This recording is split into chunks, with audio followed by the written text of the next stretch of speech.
Welcome into another edition of the Draft Academy podcast. Brandon Kravitz here, along with the Vice President of Player Performance and Wellness for the Orlando Magic, Arnie Kander, joins the show. Arnie, thanks so much for taking the time to do this. I knew when this podcast launched, I got to find a way to talk to Arnie sooner rather than later, and here you are. So the perfect person to talk to about all things performance optimization. Welcome to the show. Thank you so much for having me. So this is like the calm before the storm, about a month out from the start of the season. So what does this time of year look like for you? Late August, but man, in 30 days, things are going to start ramping up pretty quick. Yeah, I mean, basically, you're taking what you've done, the stepping stones, and you have to go back to the end of the season. As a team has a good season, you're in the playoffs, you realize the demands on players, right? Not just physically, but emotionally and mentally, the demands. What do we do in the off season? There's way more like structure of the beginning of actually like recovering, mental, physical. How do you come down from the physicality of the Cleveland series? What goes on with playing games that really matter? You know, the last 2 months where you're fighting for a playoff position and all of that. So it's stuff we worked on all season, but maximizing it as we start the off seasons. Things as simple as breath work, meditation, simple stretching, honoring the body and all of that, and then ramping up throughout the summer. Every player has a slightly different program based upon what the expectation is for the upcoming year. And then as we get down to the final 5 weeks, tighten it up a little bit, start to play a bit more, start to really see the game, right? So we go from individual work as much to now starting to play fives. However that can happen. It's a lot of it can't be totally structured because of the rules in the NBA, but allowing them to see the game, right? So putting them into exact positions that they'll face as the season comes up. When do you feel like your season starts as a trainer? Because you have to have these guys ready to go before the season tips off. So when do you feel like, because you're a human just like the rest of these guys, you have to have your own off season. When do you lock back in and say, okay, now is the time to put on my performance and wellness cap? I mean, probably it starts a few days after the season ends, meaning like you're still now you find your time. I have a grandson now, so obviously my daughter. What a blessing! My daughter and son-in-law blessed me with a grandson. So coming back to Colorado, having that time to be with Jackson Brooks is incredible, amazing. Also, I'm able to bring players here to my home in the off season. I have a place here in Colorado, so they'll come here. We'll do some medical testing with them, which allows me to do some deeper dives into the players. But also while they're here, we have a day to be able to explore and see the mountains, which gives me the time to be back in my second home. It used to be Michigan for a bunch of years when I was back with Detroit, but really my second home has been Colorado. So anytime I can literally enter the mountains within an hour, I could find that moment, like, whoa, I can breathe, I can relax. And that's my recovery, right? Being able to go for walks in the mountains, being able to wake up with the sun in the morning. But also I get a chance to travel in the off season, like getting to go out to the West Coast to see an athlete, going south, a little further south. Orlando, you can't go much further south, but a little bit. But really get to see the athletes, be with them. Most of the time, we're not talking basketball. This is all about life. It's getting to continue to know, right? You think you know somebody, but then you have that opportunity. Maybe it's a lunch, maybe it's a dinner, and you continue to explore the relationship. Basketball, I've been doing my whole life. The most important part is the foundational piece of relationship. So as I continue to get to know all the players, new players, right? Getting to know Contavious, I knew because we drafted him in Detroit and we'd stayed in relationship. Corey Joseph, I knew in the league, but really getting a chance to spend some time with him and getting to know him, getting to know his family. That's the beauty of this business. Interesting that you mentioned Contavious Caldwell-Pope because you guys kind of have similar backgrounds in terms of location, going Detroit and then to Colorado, as he spent a few years there in Denver and won a championship with the Nuggets. What has your impression been of him and how he's going to fit in with this basketball team? Oh, he's the perfect fit. He's the perfect fit. I mean, he is. You take Jay Suggs, right? Jalen Suggs. You think about his defensive. I mean, I'm from the old days, right? Defense wins games, it wins championships. It's the initiation of what when the offense comes from the other team, what do we have to hit them with? He's going to bring another piece of that. He's tough, he's gritty, but he has fun, right? He really has fun. And he brings two championships. There's something to be said about a player who's been through those wars, the recent one in Denver. And the NBA is such a small world. So his coach is Mike Malone. Brendan Malone was one of my coaches. I knew Mike Malone when Mike was a little guy, right, walking around. So now when I see Mike, I'm like, oh man, God rest your father's soul, Brendan, but you remind me so much of Brendan. And we have Contavious. He goes, oh, Arnie, you're going to love Contavious. I said, oh, I know Contavious. I know what he's about. They have, Ryan Saunders on that staff, who's like a son to me. So Reggie Jackson, who played that team, who's like a son. The NBA is such a small world. And when they were talking about the possibility of Contavious, wasn't sure. And then when it happened, I'm like, yes, this guy is going to be such a huge piece for the Orlando Magic.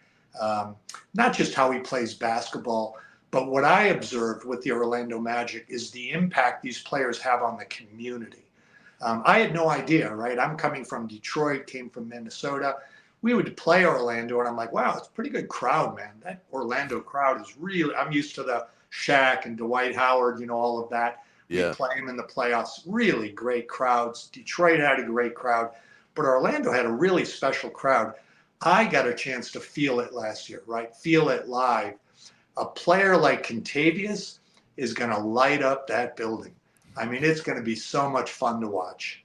That is so cool to hear. And you had a front row seat to all of that last year. I'm at every home game. The vibes were sky high. I haven't felt anything like that in all the years I've been working alongside the team. From your vantage point, how cool was that night after night? It didn't matter if it was a Tuesday against the Hornets or a Friday night against the 76ers. The crowd noise, the participation, and how that impacted the players. How did you see all of that sort of come together and what it meant to the basketball team that was out there? Yeah, no, it was beautiful, beautiful to watch. And then to hear from players, right? Like, wow, how does that crowd impact you? It's like, wow, it's a driving force. Like you go out there, and I would often hear this from multiple players. Like whenever the other team would go on a run, the Magic crowd would start to amp up, like, all right, here we go. Come on, guys, let's go, let's go. And you could feel the boost of energy from the home crowd. You felt it in the playoffs, right? Like, oh my gosh, like to feel the excitement of that crowd and what it does for a team. I mean, I'm used to that. It's something I've kind of grown up with in the NBA, like the old Detroit basketball, all of that. I mean, and Orlando has its own theme song. It's got all this really cool stuff. The vibe is super high. The players feed off of it. Players are excited. They're excited to go out there. You can even see in their pregame shooting slots, you'll often see players look around and take in. And I often use this word, soak it in.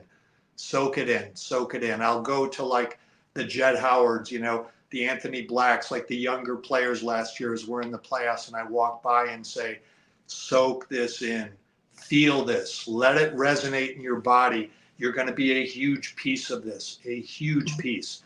And I think like every player, all the work you do starting from the beginning of the off season to the end of the off season to the season itself is to get back to where we were and go further.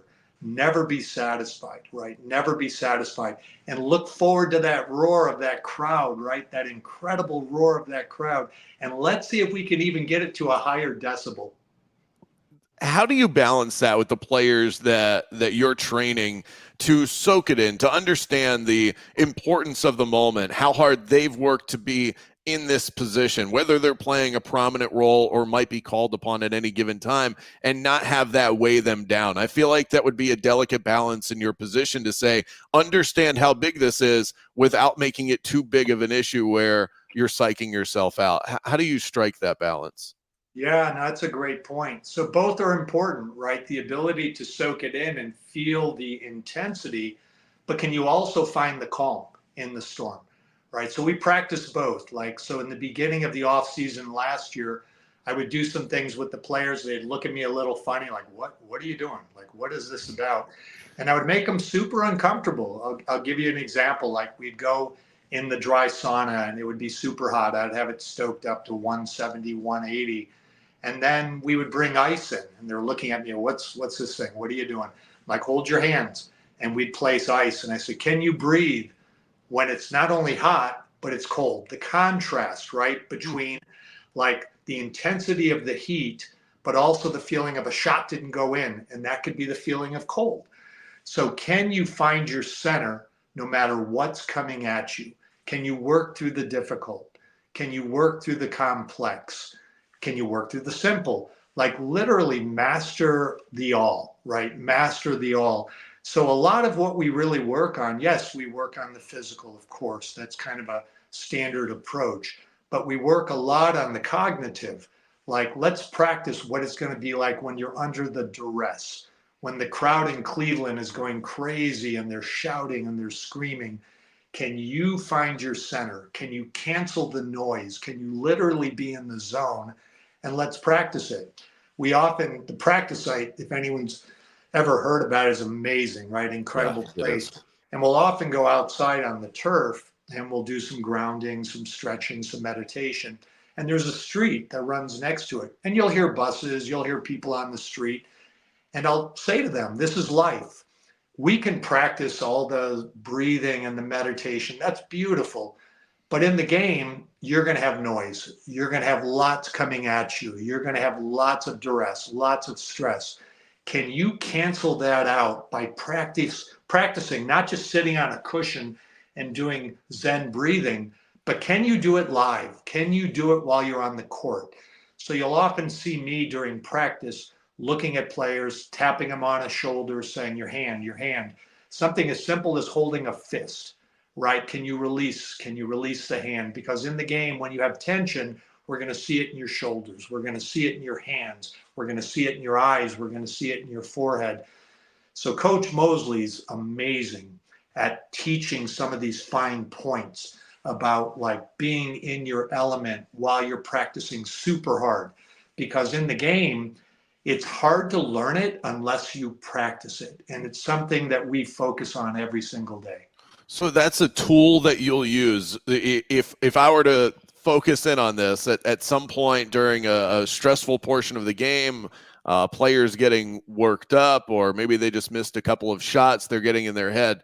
Is it that's one of those cues to find your center, clench your fists, release, and kind of find that balance that we talk about?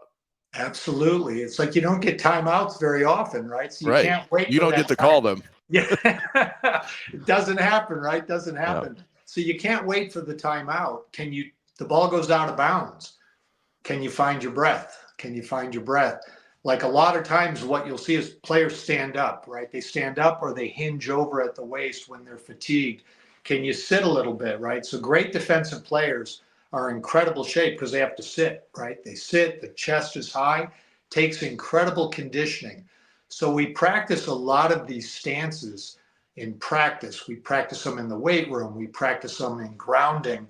And we try to do it as often as possible so a player knows I can quickly regather, right? And everyone's got a different way of doing it. There's no one way of mastering, and I don't think you ever master it. It's how can you improve it the 1, 2, 3, 4, 5%. And if you can do that and a player can really learn to come back to center, come back to home within the craziness again, I mean, that's an incredible gift for an athlete. I know that you've already had an impact on this team, and just talking to Franz Wagner last year at Media Day, I said, give me one piece of your pregame preparation. It's game day. You're hours away from tip-off. What's one thing that is a non-negotiable for you that you have to do? And his answer was meditation. So you're already making that sort of an impact on these guys and finding that meditation on game day. Let's dig into your origin story a little bit. Where did Arnie Kander begin? You've been in the league for 24 years, but what got you started on this journey of health and wellness? So, yeah, way back, I was a high school basketball player. Always wanted to get better, right? Get better at the craft, learn more about the body. How do you improve your game?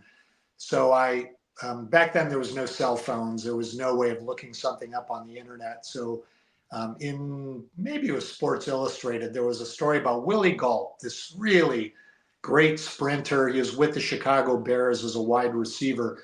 And he talked about how he became faster by a tenth of a second in the 100-yard dash. Then it was yards, not meters. And his reasoning was he studied classical dance. And so I drove to Chicago. I was 16 years old, and I got a chance to talk to Willie Galt. And I said, how did dance help you? And he said, well, he went into this really complex thing, which I resonated with about center. And he goes, in dance, you learn about center, you learn how to like correct your balance, correct your technique, hold your breathing patterns. And I'm like, whoa, what is this? So I came back, enrolled in a ballet class when I was 16. I was awful. Absolutely awful. Had no rhythm, no timing, but I was curious. So I kept doing it. I studied dance for 7 years, 8 years. And what I found was my vertical went up pretty significant. My court movement went up really well. All my knick-knack injuries improved because I learned alignment. But then I said, well, how can I learn the science of this? So then I went back, went to school, became a physical therapist, learned biomechanics, whatever, all the performance stuff, and kind of lined it all up. And then I was fortunate to meet a guy by the name of Isaiah Thomas, the original Isaiah Thomas, the bad boy guy for the Pistons. He brought me into the Pistons back a long time ago, long years ago, before the gray hair. And it was interesting, my exposure. I think I was one of the first PTs, one of the first strength and conditioning coaches to come into the NBA. And back then, this was all voodoo, coming in with talking about alignment and centering and vestibular and mind-body approach. So you had to be careful, right? When you come in with Bill Lambier and Ricky Mahorn and James Edwards and Joe Dumars, like, how do you bring something in that is foreign? And so just slowly chipping away and figuring out, watching the NBA game, learning what makes sense for this game. And a lot of the really high-tech science stuff that I had, I would bring portions of it in, but it had to relate to the game. That was always a big deal for me. So over the years, it was kind of mastering the art of the game and bringing the art in, right? Really the feeling of it. But at the base of all of it was something I said earlier, was relationship. And that's been from day one to day whatever. And so actually it's closer to 30 years for me in the league because, with my retirement, I stayed and consulted for teams, which was super fun, or worked with players individually. They'd come out here to Colorado and we'd do some work. So I've been able to, the fun part was I had a system, and then I got a chance to see other systems and look and say, wow, I like that, but I really like what I do, but I'll add a piece, all of that. So to be able to come to Orlando, and I was fortunate here, what brought me here was Jeff Weltman and John Hammond. I was with John Hammond in Detroit for lots of years. We won a championship together in '04 with that team. Jeff Weltman was with me in Detroit for a short window. But like all of us in this game, we know each other, we stay in contact, and we've continued to talk, just stay in relationship. So when the opportunity came to come to Orlando, I said, no, I'm in the mountains. I'm loving what I do here. But I said, but let me think about it. Let me really think about it. And one thing that was really important for me was my two children for them to be married. I set this pact because I was gone for so long and I missed so many things that I said, I really want to be home here because both kids were in Colorado and I want to stay home until they're married, until they have the next steps in their life. So the timing of my son getting married was when they offered me the job. And I Oh, said, well, wow. something's in the heavens here. Something's in the heavens and something's telling me to slow down and think about this. So I did my research. I looked at the team, looked at the players. One of the big things for me was the head coach. So I've known Jamal. I know what Jamal's about. I know what his beliefs are. I know what's important to him. And we really resonate with each other about our thoughts and concepts about the player and about his thoughts about the family. You know, that word 1, 2, 3 family you hear a lot in the NBA, and it's not really there. You know, I've seen teams, and to be honest, they say it and it's kind of just like, it's just they do it, but it's Yeah. not really true. It doesn't resonate. In Orlando, it really resonates. You can feel it. You can feel it with the DeVos family, and that was another piece. I was fortunate to have an owner in Detroit, Bill Davidson, for most of my career, and he was like a father to me. I saw him every single day. He would come in, and I would walk with him on the track until one day, after 16 years of walking, he said, "Arnie, I really don't like walking." I said, "Oh my gosh, we've been walking, but we've been walking miles and miles. What do you like?" And he goes, "I love tennis." And I said, "Beautiful." We built a tennis court in 2 days and we started playing tennis. And so every single day I was fortunate to know the owner of the team and what his thoughts were. And really what's crazy is the DeVos family, being from Grand Rapids, I had known about them and I've gotten to meet them several times because we would always play Orlando in the preseason in Grand Rapids for the Pistons against the Magic. So I knew what they were about. And one question I asked was, how much community service work do they do? Because it's really important to me. I do it here in Colorado. I've done it my whole life. And they said, you will love all the community work that the DeVos family, the Orlando Magic, are about. So I checked on that and it matched. And I said, you know what? All the points are lining up. I will take the job. So that's what brought me to the Orlando Magic. You know, and it's an incredible story. And I know that you probably won't pat yourself on the back like this, so let me do it for you. This team, one of the running paranoias among the fan base is that players are always getting hurt. And then you come into the fold and still trying to work back a player like Jonathan Isaac, who has a very rich injury history. Even he was able to get through the season relatively unscathed. As well as most of the roster. And so it does feel like you are the low-key MVP of this team. I don't know how many people realize it, but I would just like to bestow that upon to you. Whether you choose to accept that or not is up to you, but you have become a very important piece to the success of this organization. The vibes that we feel in town, there's a backdrop to that. I think you're a really big part of it. Well, I appreciate you saying it. And I'm going to deflect it. I'm going to. So, I had a feeling you might. I really appreciate it, but I have an incredible staff, right? I've got an amazing staff that is so good with the players. I've got obviously the coaching staff. To me, one of the keys is, like, you look at a championship picture back, let's say, and for me in 04, it was small, right? There weren't a lot of people in that picture. It was me and a trainer. That was our medical performance staff. There was one scout. There were 4 coaches. There was one owner. There was one TV guy, right? It was a super small picture. So the gift we have now is this large, incredible group, right? So gifted. You have a nutrition person, you have soft tissue people, you have a sports scientist, you have a mind-body person. You have so many people. You have development staff. But how does all that come together, right? With the gift of more is the challenge of more. So I think one of the gifts is me and Jamal. It's like we have this really great connection of chatting every day about, what do you think, coach? What do you think? What do you think?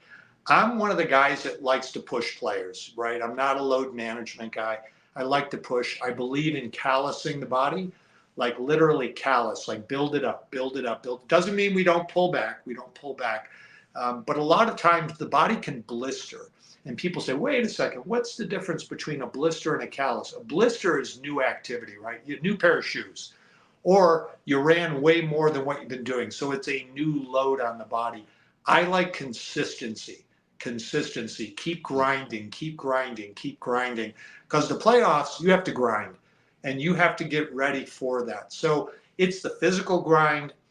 You heard earlier, it's the mental, it's the emotional, even the spiritual grind, right? There's so much to this, and it's getting ready for that. So I think it's all of us together. This is not me.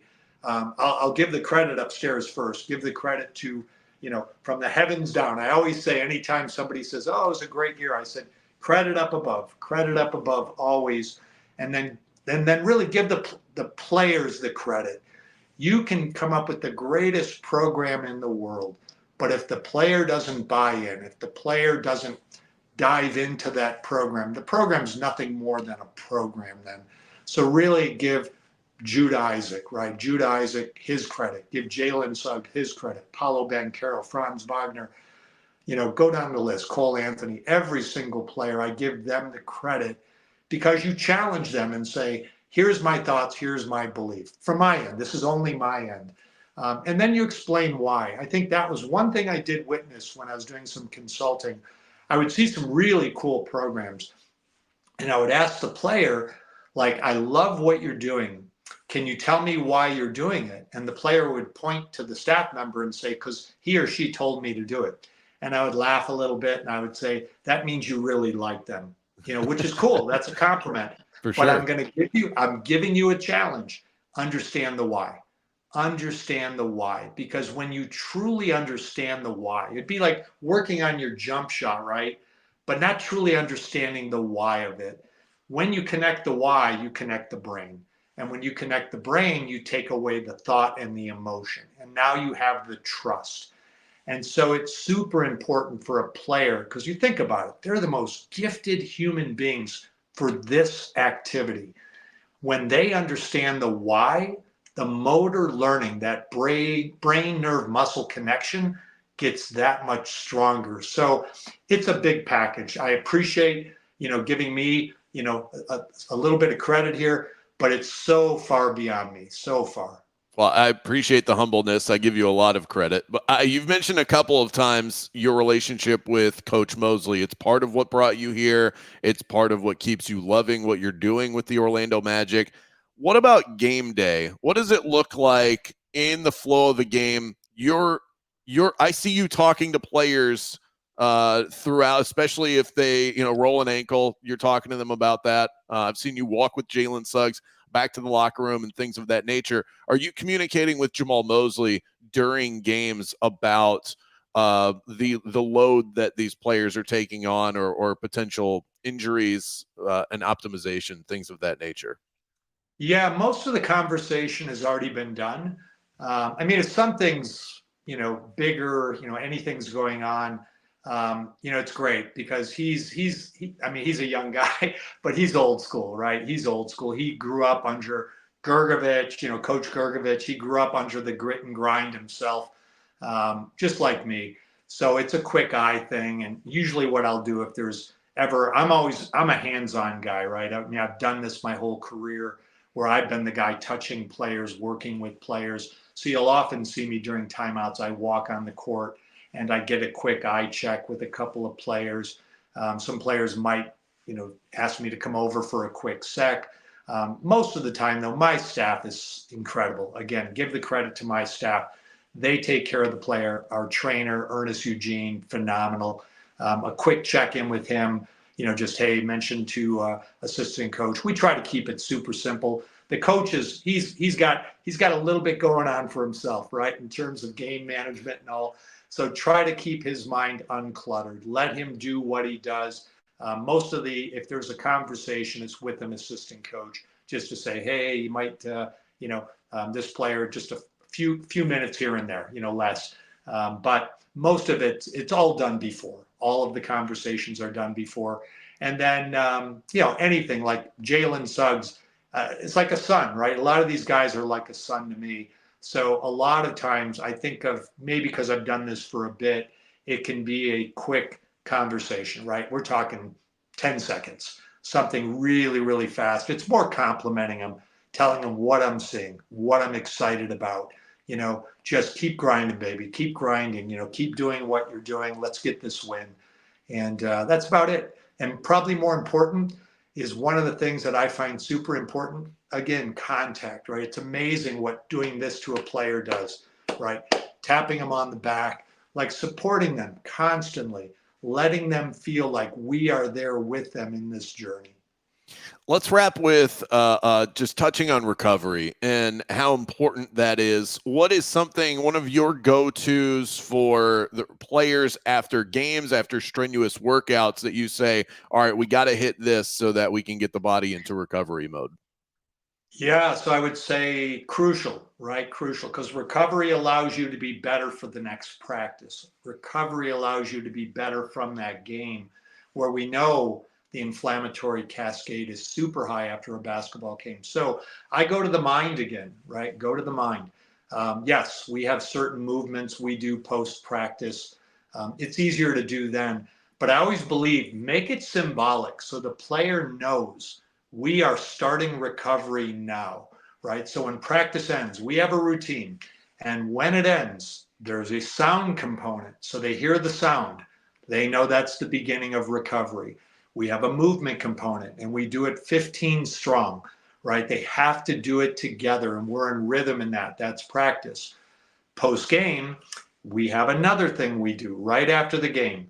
So it's not as locked in obviously as a practice, but it is locked in. It's just a different version because think about it. They're in a locker room. They're sitting in a chair. They have to feel this game, right? Win or lose, they have to feel this game. They have to feel the coach, what the coach is about to say. What do we do for recovery then? It's as important, if not more important. And having a young group of guys with great vets, it's again teaching. What is recovery about? It's not just a cold tub. It's not just Normatec or game ready, wearing the devices. What can we do with the mind? What can we do with breathing? What can we do with calm? All of that. And so we have routines for practice. We have them for the game. We have them for the evening when they go home. And again, it's about teaching, sharing, and as we tell every player, get better every single day. Arnie Kander is the Vice President of Player Performance and Wellness for the Orlando Magic. He's been an incredible guest here today on the pod. Thanks so much for the time, Arnie. I really appreciate it. Again, thank you for having me. Excited for the upcoming year. Very much so. Back with more from the Draft Academy next week. I've been your host, Brandon Kravitz.